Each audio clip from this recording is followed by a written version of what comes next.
আজকে যে রেসিপি আমি নিয়ে এসেছি সেই রেসিপির নাম হচ্ছে ব্রেড ছাড়া স্যান্ডউইচ। আজকে দেখুন এখানে আমি কিছুটা সাদা সুজি নিয়ে এসেছি। এখানে অ্যারাউন্ড 1 কাপ মতন সুজি রয়েছে। এই সুজিটাকে আমি কড়ার মধ্যে একটু নেড়ে চেড়ে নিচ্ছি। আজকে যে রেসিপি আমি এনেছি সেই রেসিপি হচ্ছে ব্রেড ছাড়া স্যান্ডউইচ।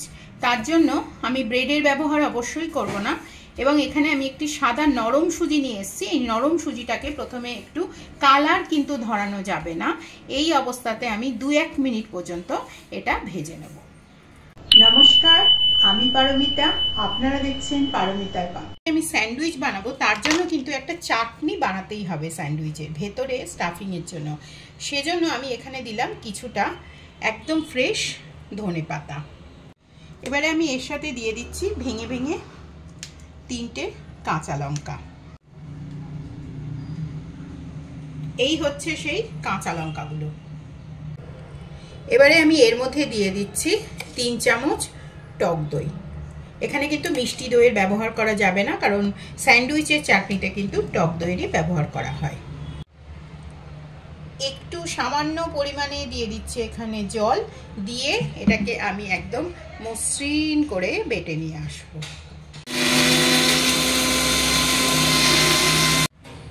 একদম চাটনি তৈরি হয়ে গেল। এবারে আমি আরেকটু বড় মিক্সির জার নিয়ে এসেছি। এর মধ্যে এই যে সুজিটা আমি একটুখানি সামান্য পরিমাণে নাড়িয়ে চাড়িয়ে নিয়ে এলাম।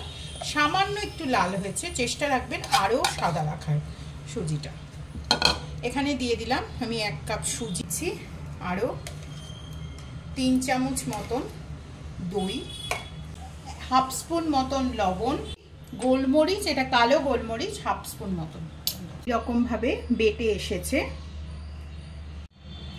এই যে এখানে আমি দেখুন অয়েল ব্রাশ করে নিচ্ছি, আপনারা চাইলে বাটার ব্রাশও করতে পারেন, কিন্তু আমি হোয়াইট অয়েলই ব্রাশ করছি। এবারে আপনারা যদি কেউ কড়াতে করতে চান, সেক্ষেত্রে আপনারা কি করবেন, কড়ার ভেতরে আপনারা একটা এই সমস্ত যেভাবে যা প্রসিডিওর করছি সবটা একটা প্লেটের মধ্যে বানিয়ে নিয়ে তারপরে সেটাকে কড়াটাকে ঢাকা দিয়ে যেভাবে আপনারা কেক বেক করেন ঠিক সেমভাবে আপনারা ওটাকে বেক করে নেবেন। এটাই হচ্ছে ওর প্রসিডিওর। দেখুন এটা যথেষ্ট টাইট হয়েছে। এবার এটাকে একটা মিডিয়াম কনসিস্টেন্সিতে আমি নিয়ে আসবো। এর মধ্যে যথেষ্ট সুজি ছিল, সেই জন্য আমি সেই সুজির জলটা আমি এর মধ্যে দিয়ে দিলাম।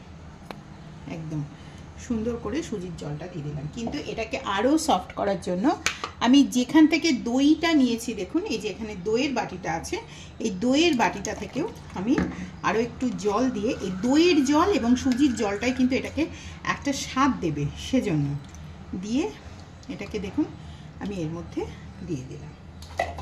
প্রথমে এটাকে খুব ভালো করে আমি মাখিয়ে নেব। অ্যারাউন্ড 1 স্পুন মতন আমি হোয়াইট অয়েল, এটা না অনেকটা বেশি স্মুথ বানাবে খাবারটাকে। যেহেতু এটা সুজি, এর মধ্যে দেখুন অল্প একটু জল থাকলেও সুজি কিন্তু জলটা নেবে, কিন্তু এটার মধ্যে এটাকে আরও ফ্লাফি করার জন্য এবং একদম ঢোকলার মতন একদম সফট স্পঞ্জি করার জন্য আমি এখানে নিয়ে এসেছি একটা ইনো বা লেমন সল্ট। এর মধ্যে আমি একটা ছোট ইনোর প্যাকেট দিয়ে দিচ্ছি। দেখুন দেওয়ার সঙ্গে সঙ্গে এটা ফার্মেন্ট হতে শুরু করেছে, এবং এটা মাখিয়ে টাকিয়ে আমি এটাকে মিনিট 2 মতন ঢাকা দিয়ে রেখে দেবো। এটা জাস্ট ফার্মেন্ট হবে। একটু সামান্য পরিমাণে গোলমরিচ, এটা দিয়ে আমি এই যে দেখুন এটা অনেকটা সুন্দর করে ফার্মেন্ট হয়ে গেছে। এই যে দেখুন একটা সুন্দর ফার্মেন্ট হয়ে গেছে। এটাকে আর আমি কোনো রকম নাড়াঘাটা না করে মাইক্রো ওভেনেরই যে পাত্রে সেটাকে ঢাকা দিয়েছি, কিন্তু খেয়াল রাখবেন, দিয়ে এটাকে আমি মাইক্রো মোডে, এই যে এটা মাইক্রো মোডেই 1 minute, 2 minute, 3 minute, 4 minute, 5 minute দিয়ে এটাকে আমি জাস্ট স্টার্ট করে দিলাম। এই দেখুন এটাকে আমি বার করে একটু, এবারে আমি একটা প্লেটকে উল্টো করে এটাকে এইভাবে উল্টে দিচ্ছি। দেখুন কত পারফেক্ট তৈরি হয়েছে, সেই কারণে একদম পারফেক্ট এটা উল্টে গেল। এবারে আমি এটাকে এরকম, যেরকমভাবে আপনারা ডায়াগোনালি স্যান্ডউইচ কাটেন ঠিক সেরকমভাবে আমি এটাকে প্রথমে এইভাবে কেটে নিচ্ছি। এই যে এইভাবে কেটে নিচ্ছি, এটারও মাঝখান দিয়ে আরেকটা এরকম দিয়ে নিলাম। এইভাবে আমি এটাও এইভাবেই করে নেব। এই যে দেখুন, এবারে আমি এই যে দেখুন ছুরিটা এইভাবে ধরেছি, ধরে এর মাঝখান দিয়ে আমি আস্তে করে একটা কাট দিয়ে দিচ্ছি। এই যে দেখুন, এই যে ফাঁকা করে নিয়েছি। স্যান্ডউইচের ভেতরে স্টাফিং হিসেবে আমি খালি চাটনিই দিচ্ছি। এটা চাটনি দিয়ে খেতে সবচেয়ে বেশি ভালো লাগবে, সেই কারণে আমি এর মধ্যে খালি চাটনি দিচ্ছি। আপনারা ইচ্ছে করলে এর মধ্যে যা ইচ্ছে আপনাদের স্টাফিং দিতে পারেন। দেখতে পাচ্ছেন কত সুন্দর একটা চাটনি দেওয়ার পরে এটা কিন্তু খেতে খুবই ভালো লাগবে। এবারে আমি এটাকে পরিবেশন করে নিচ্ছি। দেখুন কত সুন্দর। এছাড়াও আমি এটার মধ্যে আরও একটু, এটাকে আমি টমেটো সস দিয়ে দিয়েছি, আর এর মধ্যে আরও একটু আমি সবুজ যে চাটনিটা বানিয়েছিলাম সেটাও দিয়ে দিচ্ছি, কারণ এটা খেতে অত্যন্ত সুস্বাদু লাগবে।